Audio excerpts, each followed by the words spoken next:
Gunman Boxing, the baddest boxing channel in the UK. I am here with my brother from another mother. This is the OG of the fight game. This guy is a historian. This guy remembers fighters back from the dinosaur days like it was yesterday. We are here at the Chris Eubank Jr. versus Conor Benn press conference. I am here with Spencer Fearon, the one and only, my brother. How are you, G? I'm good, man. Even better to see you. I enjoyed your content in Jamaica, and I thought that was really, really cool. You know? I did enjoy that. Yeah. I didn't know that you're of Jamaican descent. Yeah, my dad's from Portland. Yeah? My mum's from Barbados. Okay. And I'm from London. They met in Peckham, nightclub ting. Okay. And then there he is. You know what I mean? They named me Gunman, black kid living in Surrey, and made sure no one messed with me. You know, one of them ones. Okay. I don't know. I don't know about none of that, but yeah. Okay. Who you got for the fight? Give us a round. Give us a prediction. You know what? At this present moment, I don't. You'd have to favour Chris Eubank Jr. to repeat what he did the last time out, right? But you know, if the fine things are tweaked, then I see a different fight, because if Chris Eubank comes in and he's still, I think he's got more time to make weight now. What I do know is he's going to get heavily fined from the British Border Control. You know what I mean? Because he called out Robert Smith personally, and I know what they're like. They're going to be sitting there and saying, oh, but you know what? Because Turkey's in place now, a lot of people have to just quiet their mouth. But this is all part of the theatrics. But what I do know with the British Border Control, who have been very honest with me from the day dot. You know what I mean? I managed, trained, promoted.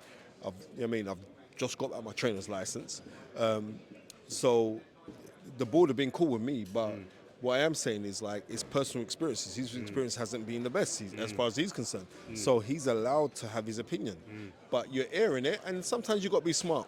But He's going to get put over the knee, isn't he? no, he ain't, but they will reprimand him. He ain't gonna get put over the knee.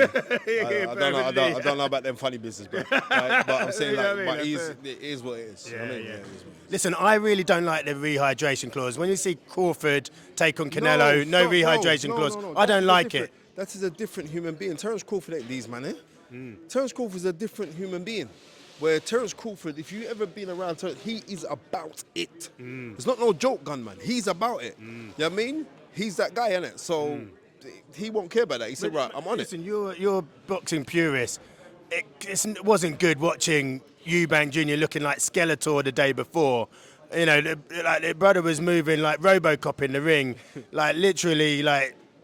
Yeah, I've never seen it. When you talk about Eubank Jr., you talk about blistering hand speed, you know, going forward, aggressive. None of that. He looked like the wall was getting pulled, the rug was getting pulled from underneath him at times. What goes is this. When you're dealing with disparity in weight, yeah? Eubank Jr. is the physically bigger man. So when you're looking at somebody who's a physically bigger man, then you're going to have to use every opportunity to have things in your favor, and that's what they did, right? He's the one that signed it.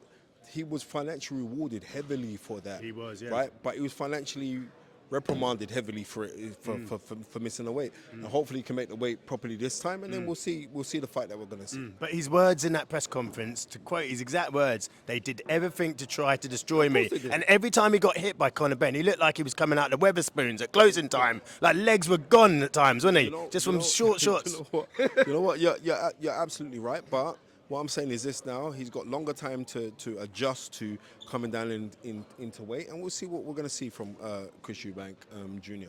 We're going to see. Yeah, mate, but that's what I said. He was doing the skanky leg. You know, you're talking about my time in Jamaica. Yeah. I've seen, like, he was doing the skanky leg in the ring. You know, every time he got a lick, he was. You know what? He didn't look good. You know what? It's not that, because I'm going to tell you this now. Big up my guy Dan Miller. What I'm saying, gunman, is that when you're seeing a man fight in the way that he's fighting, what you say, my bro? You good, yeah? Yeah. When you're seeing a guy who has to make weight, right? And he did look drained, but the thing about it is this: he took the fight.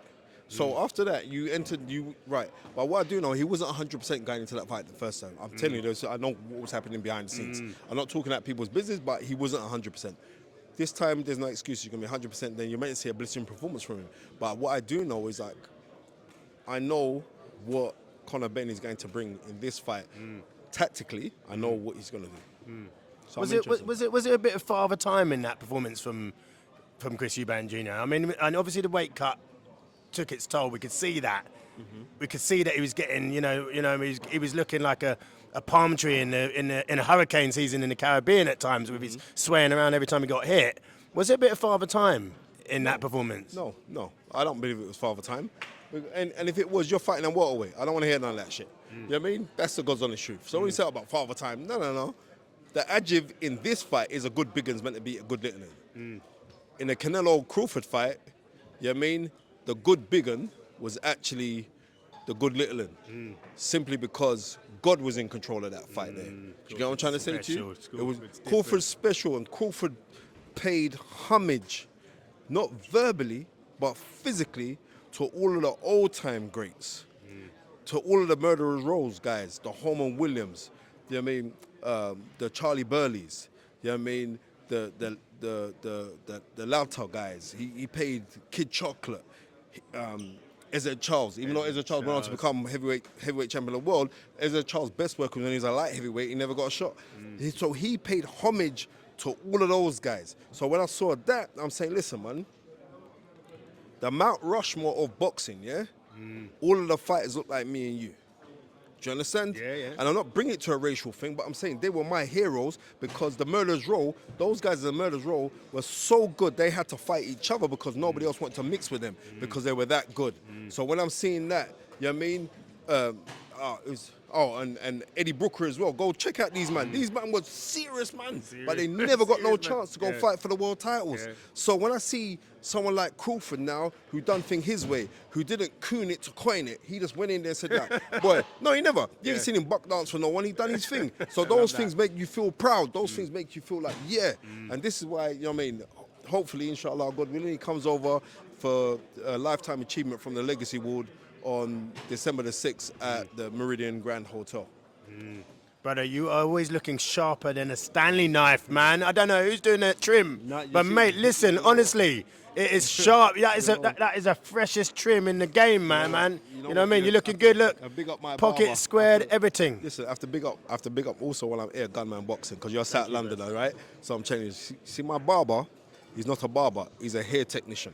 Right? So I want man to know, big up OJ, because when he comes in, he goes in. Mate, he goes in deeper than some of these Riyadh season cards. That's how deep he's going. Trust me, and the fades are always on point. It's always on point. I had to have my fade on point because I know I was going to speak to you My today. brother, you are the man. Always a pleasure.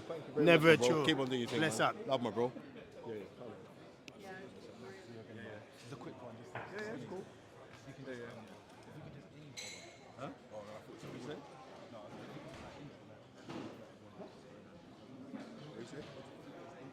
There it is, my people.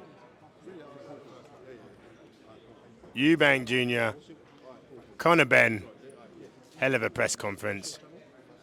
Who you got to win? Like, comment and share. Gunman Boxing. Great interview with the man, Spencer Fearon.